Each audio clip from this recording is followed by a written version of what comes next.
Hi, I'm Pedro from Coffee Parts, and today we're looking at my Lyn Weber HG-1 coffee grinder.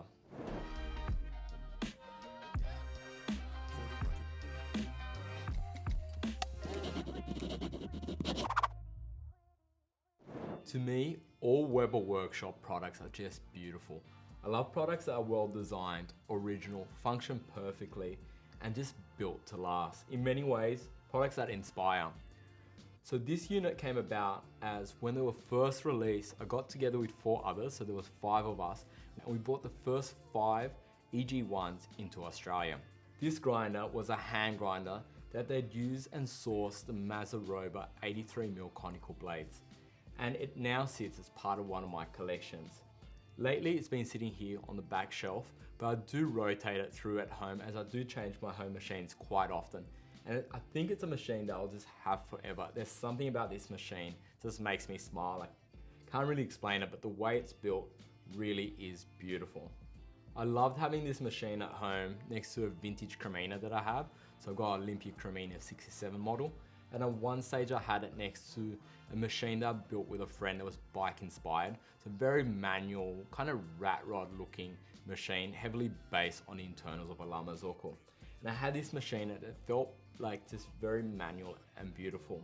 To see the HG-1 in action, I've got 20 grams of coffee here, dosing in 20 grams of coffee. There. Then we've got the handle here to kind of keep the grinder firmly in place, and the flywheel.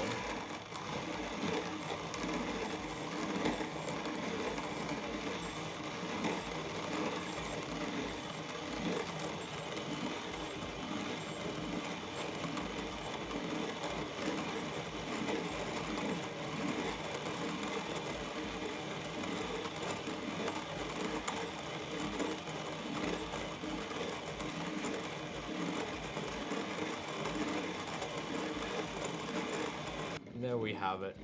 Now that we've ground the coffee, we can remove the tumbler, and the tumbler sits perfectly onto a portafilter. Once on a portafilter, you can pull the center of the tumbler and all the coffee will follow through. One thing to note is this cover here really does allow the beans to flow neatly into the blades and reduce any popcorning. Now here on the tumbler, the coffee really is very evenly distributed. We can lift out the center of the tumbler, letting the coffee out, give it a bit of a tap, and when we lift that tumbler, the coffee is nice and centered in the portafilter, ready to be tamped. And it really does look very evenly distributed. The only way to really check it is to put it through a sieve, something like the Cruve. But it is a machine or a grinder that I kind of almost feel like it's a Sunday grinder.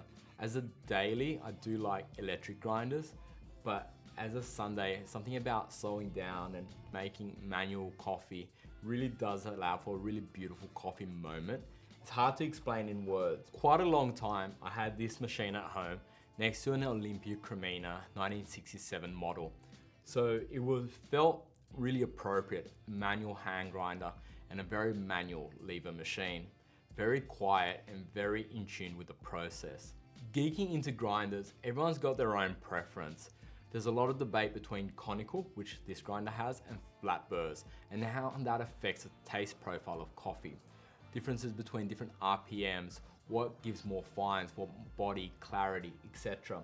And how that affects espresso versus filter coffee. But for me, putting all that aside, there's something that it remains unsaid, which is how that grinder and the whole coffee process makes you feel, that moment in time. And that to me is something that really resonates. Since the HG-1, Weber Workshops has now released the HG-2, which is very based on this machine with some minor tweaks. The key, which effectively is an electric version of this, so it's still using an 83mm conical blade, and the HG-1, which runs 80mm flat blades.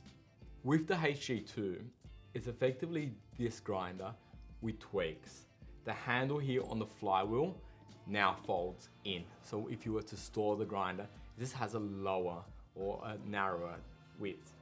It's got a gear system here, so a 1:1 and a 2:1 ratio.